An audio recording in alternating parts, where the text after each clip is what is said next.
Hello বন্ধুরা, welcome to আয়াত cartoon channel. ভিডিওটি দেখার আগে চ্যানেলটিকে নিশ্চয়ই সাবস্ক্রাইব করে নেবেন, যাতে আমার প্রত্যেকটা ভিডিও আপনার কাছে সবথেকে আগে পৌঁছে যাক। ধন্যবাদ।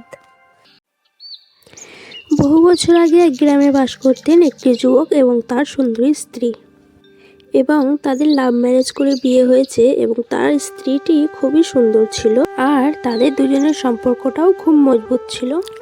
আর অসুবিধা বলতে তাদের সংসারে একটু টাকা পয়সার অভাব ছিল, কারণ ছেলেটার কাছে কোনো একটি ভালো চাকরি ছিল না, তাই ছেলেটি একটা ভালো চাকরি খুঁজছিল।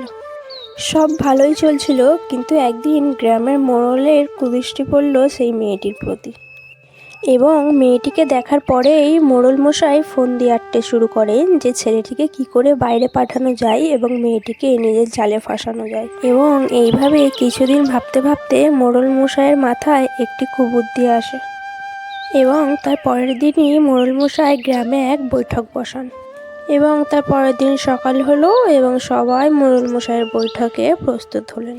এবং মোড়ল মশাই বৈঠকে বলেন, আমি শহরে একটি ফ্যাক্টরি খুলেছি, তাই আমার সেই ফ্যাক্টরিতে কিছু যুবক লাগবে এবং বেতনও ভালো দেওয়া হবে, তাই আমি কিছু যুবককে বেছে নিতে চাই। এই বলে তিনি 4 জন যুবক বেছে নেন এবং তার মধ্যে সেই যুবকটিও ছিল। আর যেহেতু সেই ছেলেটি পয়সার জন্য ভালো একটি চাকরি খুঁজছিল, সেই জন্য সেই ছেলেটিও রাজি হয়ে গেল। এবং মোড়ল মশাই ততক্ষণেই বলে, ফ্যাক্টরিতে বেশি কাজের চাপ আছে, তাই আমাদের কালকেই বেরোতে হবে। এই বলে মোড়ল মশাই ওখান থেকে চলে যায়। এদিকে যুবকটি বাড়িতে এসে তার স্ত্রীকে বলে, আমি তো একটি ভালো বেতনেরই চাকরি খুঁজছিলাম, ভালোই হয়েছে পেয়ে গিয়েছি, তাহলে আমি চলে যাই, আমি কিছুদিন পরে চলে আসবো। এই বলে যুবকটি চলে যেতে চায় এবং তার স্ত্রীর মন ছিল না যেতে দেওয়ার, কিন্তু যেহেতু ভালো বেতন এবং কিছুদিনের জন্যই তো যাচ্ছে, সেই জন্য তার স্ত্রীও কিছু বলল না এবং তাকে পাঠিয়ে দিল। কিন্তু এর মাঝে যে এত বড় একটি রহস্য লুকিয়েছিল, সেটা তো আর সেই মেয়েটি জানতো না। এবং সেদিন রাতে মোড়ল মশাই সেই যুবকটির বাড়ির দিকে এগোলেন, কিন্তু অন্ধকারে যেতে যেতে মোড়ল মশাই একটি বাঁশের খুঁটিতে ধাক্কা খেয়ে কিছু শব্দ করে ফেললেন।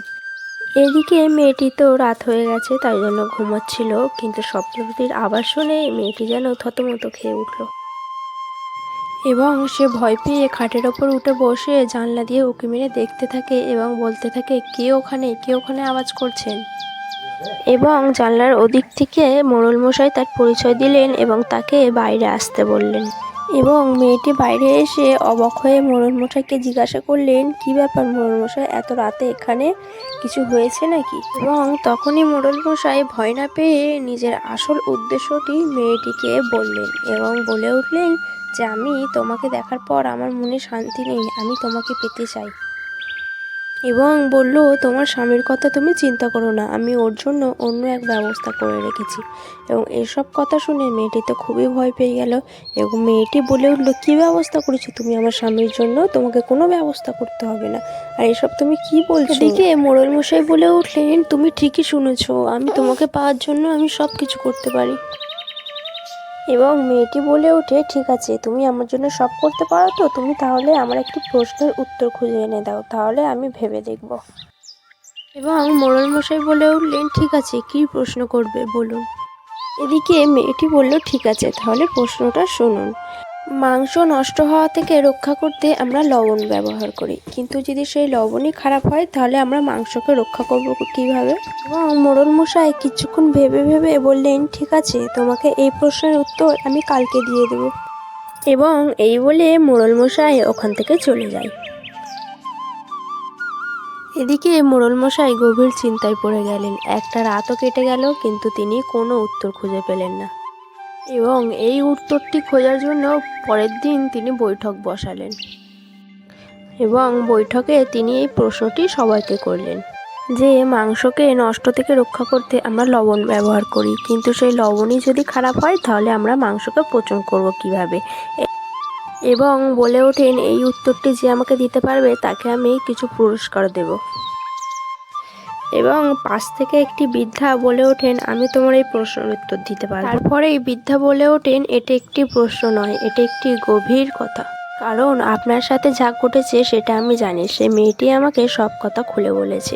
সেই মেয়েটি চাইলে আপনাকে অপমান করতে পারত, কিন্তু সে করেনি। না করার কারণটি হলো, সে আপনার মনে বিবেক জাগাতে চেয়েছে। এবং সেই বৃদ্ধা মহিলাটি ব্যাখ্যা করে যে লবণ মাংসকে পচে যেতে রক্ষা করে।